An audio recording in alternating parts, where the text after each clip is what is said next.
Here's the key difference. When opioid receptors are chronically stimulated, they can be what is called degraded. There's so many receptors, there's always a drug there to stimulate them. We don't need that many receptors anymore. The cells will pull the receptors in from the membrane and degrade them, trash them, sell them for parts. Those receptors are gone. This is why when a person who chronically uses opioids suddenly stops taking them, they can have side effects like improper pain tolerance, oversensitization to pain, because those opioid receptors just simply aren't there anymore. This is not the case with the GLP-1 receptor. When chronically stimulated, the GLP-1 receptor can be internalized, meaning pulled into the cell from the cell membrane, but the receptors are not degraded, trashed, sold for parts, like opioid receptors are. This makes them much easier to be put back into service whenever the chronic stimulation of GLP stops. The most classic example of tolerance and addiction is when we think of opioids. The opioid receptor, when constantly stimulated, is degraded, totally trashed, and it can be very hard for the body to return to normal levels of that receptor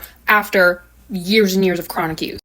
GLP-1 agonists, such as liraglutide, semaglutide, tirzepatide, all of those drugs, are not addictive, at least not in the traditional sense. I'm Anna, I'm a PharmD, and here's how they actually work. The GLP-1 agonists agonize the GLP-1 receptor, meaning they turn it on, they overstimulate it. With any receptor, if you do this chronically, you will see a down regulation in the number of receptors that your body has. Now, this varies between the type of receptor. This doesn't mean that GLP-1 agonist results will remain after ceasing therapy. In fact, it's pretty obvious that that is not the case. However, if you are worried about using GLP-1s long-term, leading to some sort of physiological or psychological addiction that is really, really hard to release, just the mechanism of action is different there, and that's something that you don't have to be concerned about. Again, if you're not ready to hop on the GLP-1 train just yet, that's totally fine.